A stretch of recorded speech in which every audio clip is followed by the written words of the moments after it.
اعوذ باللہ من الشیطان الرجیم بسم اللہ الرحمن الرحیم وَلَقَدْ نَصَرَكُمُ اللَّهُ بِبَدْرٍ وَأَنْتُمْ أَذِلَّةٌ آمَنْتُ بِاللَّهِ صدق اللہ مولانا العظیم اللہم صلی علی سیدنا و مولانا و نبینا و حبیبنا محمد وعلی آلہ وصحبہ وسلم تسلیما۔ غزوہ بدر جو بدر کے مقام پر 17 رمضان المبارک کو 2 سن ہجری کو ہوا، یہ غزوہ بدر سر بسر معجزۂ مصطفیٰ ہے، اللہ رب العزت کی رحمت ہے۔ اللہ رب العزت نے مسلمانوں پر فتح کا دروازہ کھول دیا۔ اسلام کا اس کے بعد دور جو ہے وہ جدید دور، نیا دور شروع ہوا ہے۔ غزوہ بدر کے بعد مسلمانوں کی شان و شوکت میں اللہ رب العزت نے اضافہ فرمایا ہے، کفر و شرک کو اللہ رب العزت نے ذلیل و خوار فرمایا ہے۔ غزوہ بدر کے محرکات کیا تھے؟ وہ کون سی اشیاء تھی، وہ کون سے اسباب تھے جن کی وجہ سے غزوہ بدر جو ہے وہ مارز وجود میں آیا؟ حضور اقدس صلی اللہ تعالی علیہ وآلہ وسلم مکہ المکرمہ سے ہجرت فرما کر مدینہ طیبہ تشریف لائے۔ یہاں آ کر نبی اکرم صلی اللہ تعالی علیہ وآلہ وسلم نے اسلام کی پہلی فلاحی اسلامی ریاست کی بنیاد رکھی، یعنی ریاست مدینہ کو قائم فرمایا۔ خود سرور کائنات صلی اللہ علیہ وآلہ وسلم ہیڈ آف دی اسٹیٹ بنے۔ رحمت کون و مکان صلی اللہ علیہ وآلہ وسلم کی دعوت و تبلیغ کی غیر معمولی تاثیرات نے اندھیروں کو اجالوں میں بدل دیا۔ کفر و شرک، ضلالت اور گمراہی کی تاریکیاں چھٹ رہی تھیں، اسلام کا اجالا ہر سو پھیل رہا تھا۔ روم، ایران، عالم کفر، عالم شرک، عالم یہودیت و منافقیت، سب کے ایوانوں میں زلزلہ طاری ہو رہا تھا کہ ایک نئی قوت اسلام کے نام سے اٹھ رہی ہے۔ وہ تیزی کے ساتھ خطۂ عرب کو اپنی لپیٹ میں لیے جا رہی ہے۔ جوں جوں وقت گزرتا جا رہا تھا، شمع رسالت کے پروانوں میں اضافہ ہوتا جا رہا تھا۔ ہادی برحق، مالک کوثر، رسول برحق سرکار صاحب جود و سخا بھی ہیں اور مالک خلق عظیم بھی ہیں۔ جو شخص بھی نبی پاک علیہ السلام کے دربار میں حاضر ہوتا ہے، وہ جان لینے اگر آتا ہے تو خود بک جاتا ہے اور رسول اللہ صلی اللہ علیہ وسلم ہی کا ہو کر رہ جاتا ہے۔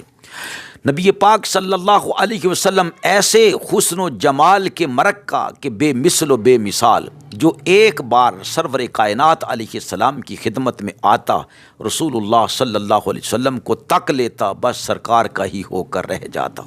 اقوام عالم سوچنے پر مجبور ہو گئیں کہ اس ریاست مدینہ کا مستقبل تو روشن و منور ہے، کامیاب و کامران ہے، تابناک ہے، لیکن باقی تہذیبوں کا کیا بنے گا، باقی قوموں کا کیا بنے گا؟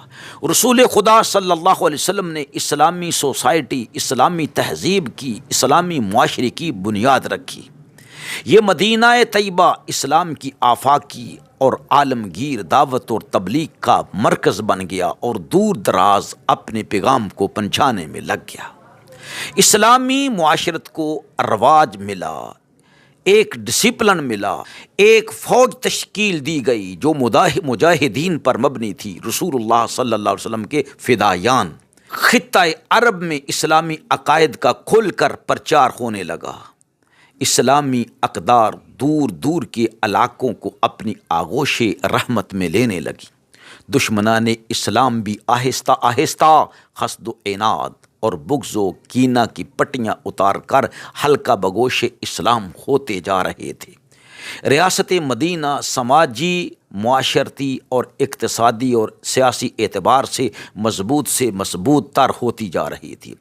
کفار مکہ اور منافقین و حاسدین مدینہ کو، یہود مدینہ کو اسلامی قوت کے ابھرنے سے سب سے بڑا خطرہ یہ تھا کہ ان کے مذہب کا، ان کی سیاست کا کیا بنے گا، بلکہ ان کی سیاسی کمر تو ٹوٹ گئی ہے۔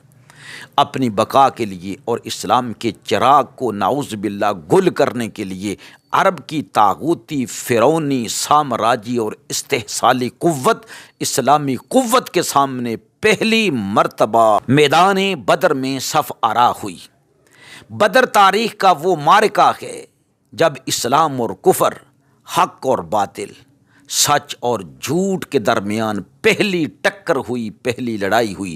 اللہ سبحانہ و تعالیٰ نے کفر اور شرک کی کمر کو توڑ کر رکھ دیا، اور مٹھی بر مسلمان، وہ بھی جو نہتے مسلمان تھے، جن کو سوار ہونے کے لیے سواریاں بھی میسر نہ تھی، جن کی تعداد بھی صرف 313 تھی، ان کو اللہ رب العزت نے فتح اور کامیابی سے ہمکنار فرمایا کہ ان کے خلاف جو مکے کے سور میں تھے، جو مکے کے سردار تھے، جو قریش کے سردار تھے، جن کے پاس اسلحہ بہت زیادہ تھا، مال اسباب کافی تھے، اور جن کی تعداد 1000 تھی، جن کے پاس بہت سارے اونٹ تھے، بہت سارے افراد تھے، اللہ رب العزت نے ان کی کمر کو توڑ دیا۔ 70 کافر سردار مارے گئے اور 70 قید ہو گئے۔ اللہ رب العزت نے یہ عظیم الشان فتح اپنے حبیب پیارے صلی اللہ علیہ وسلم کو اور نبی پاک علیہ الصلاۃ والسلام کے چاہنے والوں کو، یعنی مومنین کو عطا فرمائی۔